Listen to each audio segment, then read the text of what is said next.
அனைவருக்கும் வணக்கம். இன்னைக்கு என்ன வீடியோல பார்க்க போறீங்கன்னா, சூப்பரான ஒரு டிஷ் தான்.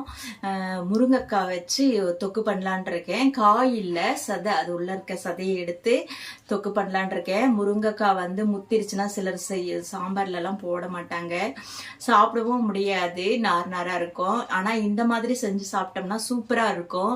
ஊறுகாய் கூட செய்யலாம் அதனோட சதையை வைத்து. வாங்க எப்படி செய்யறதுன்னு பார்க்கலாம். இப்போ பாத்தீங்கன்னா நான் நல்லா முருங்கைக்காவை ஒரு 4 முருங்கைக்காய் எடுத்து வச்சிருக்கேன். முருங்கைக்காய் சதையை வச்சு நாம தொக்கு பண்றதுக்கு இதை நாம என்ன பண்ணலாம்னா, கழுவிட்டு கட் பண்ணிட்டு குக்கர்ல போட்டு வேக வச்சு எடுத்துக்கலாம். பாருங்க, முருங்கைக்காவை அலம்பி வச்சிருக்கேன். இந்த மாதிரி நீளமாவே கட் பண்ணிக்கலாம். அப்பதான் உங்களுக்கு ஈஸியா இருக்கும் உள்ள இந்த சதை எடுக்கிறதுக்கு. முத்தனதா இருந்தா இன்னும் நல்லது, ஏன்னா நம்ம முத்தனதெல்லாம் யூஸ் பண்ண மாட்டோம். ஆனா இப்ப இந்த மாதிரி செய்யறதுக்கு நல்லா முத்தி இருந்தா போதும். இப்ப இதுல உப்பு போட்டு ஒரே ஒரு விசில் விட்டு எடுத்து பாருங்க. முருங்கைக்காய் நல்லா வெந்திருக்கு. இப்ப இதை எடுத்து நம்ம உள்ள இருக்க சதை மட்டும் எடுத்துடலாம். பாருங்க, முருங்கால இருந்து சதையை எடுத்து வச்சிருக்கேன். இந்த மாதிரி தான் நம்ம வயசானவங்க எல்லாம் கூட மெல்ல முடியாதுன்னுவாங்க இல்லைங்களா, அவங்களுக்கெல்லாம் இந்த மாதிரி செஞ்சு கொடுத்தீங்கன்னா முருங்காய் சாப்பிட்டா மாதிரியும் இருக்கும், அதே டேஸ்ட்டும் கிடைக்கும். சரிங்களா, இப்போ நம்ம தாளிப்பு கொடுத்துடலாம். பாருங்க, எண்ணெய் காஞ்சிட்டு இருக்கு. கடுகு சீரகம் போட்டுக்கலாம்.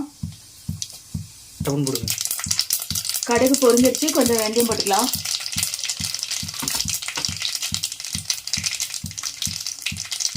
இப்போ பூண்டை நறுக்கி வச்ச பூண்டு போட்டுக்கலாம். கூடவே கருவேப்பிலை போட்டுக்கலாம். பூண்டு வணங்கிருச்சு, வெங்காயத்தை போட்டுக்கலாம். சின்ன வெங்காயம் கொஞ்சம் ஒரு கைப்பிடி நிறைய அரிஞ்சு வச்சிருக்கேன், அது போட்டுக்கலாம். இது நல்லா வெங்காயம் நல்லா வணங்கிருச்சு, தக்காளி போட்டுக்கலாம். நான் 2 பழம் அரிஞ்சு வச்சிருக்கேன், அதை போட்டுக்கிறேன். இது நல்லா வணங்கட்டும்.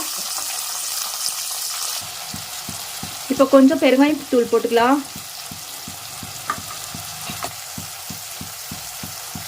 மஞ்சத்தூள் போட்டுக்கலாம். இப்போ நமக்கு எவ்வளவு காரம் வேணுமோ அந்த அளவுக்கு மிளகாத்தூள் போட்டுக்கலாம். பாருங்க, வணங்கிருச்சு. இப்போ நம்ம கொஞ்சம் புளி கரைச்சி ஊற்றிக்கலாம். நான் மிளகாத்தூள்னு சொன்னது தனி மிளகாத்தூள் கிடையாது, குழம்பு மிளகாத்தூள். பாருங்க, இந்த குழம்புக்கு தேவையான அளவுக்கு உப்பு போட்டுக்கலாம். காயில நம்ம ஏற்கனவே உப்பு போட்டிருக்கோம், பார்த்துட்டு போட்டுக்கலாம். இப்போ இது நல்லா கொதிக்கட்டும். சரிங்களா, மூடி வச்சிருவோம். திறந்து பார்க்கலாம். குழம்பு சூப்பரா கொதிச்சிச்சு. இப்போ நாம என்ன பண்ணலாம்னா, முருங்கைக்காய் சதையை எடுத்து இதுல ஆட் பண்ணிக்கலாம். பாருங்க, ஸ்பூன்ல எடுத்திருக்கேன். இதை ஊறுகாய் கூட பண்ணி வச்சுக்கிட்டோம்னா மாச கணக்கில் வச்சு சாப்பிடலாம், சூப்பரா இருக்கும். முருங்கைக்காய் சதை ஊறுகாய் இன்னொரு நாளைக்கு அதை செஞ்சு காட்டுறேன். தொக்கு ரெடி ஆயிடுச்சான்னு பார்க்கலாம். பாருங்க, சூப்பரா ரெடி ஆயிடுச்சு. அவ்வளவுதான், முருங்கைக்காய் சதை வச்சு ஒரு தொக்கு பண்ணியாச்சு. இது பாத்தீங்கன்னா இட்லி, தோசை, சப்பாத்தி, பூரி எது கொண்டாலும் சாப்பிட்டுக்கலாம். சாப்பாட்டுக்கு கூட போட்டு சாப்பிட்டுக்கலாம். அருமையான தொக்கு முருங்கைக்காய் சதை. பாருங்க, அருமையா சூப்பரா முருங்கைக்காய் சதை தொக்கு ரெடி ஆயிடுச்சு. இதை பார்த்தீங்கன்னா சப்பாத்தி, பூரி, பொங்கல் எல்லாத்துக்குமே வச்சுக்கலாம். சாதத்துக்கு மட்டும் இல்லைங்க, எல்லா டிஃபன் ஐட்டத்துக்கு கூட நல்லா இருக்கும்.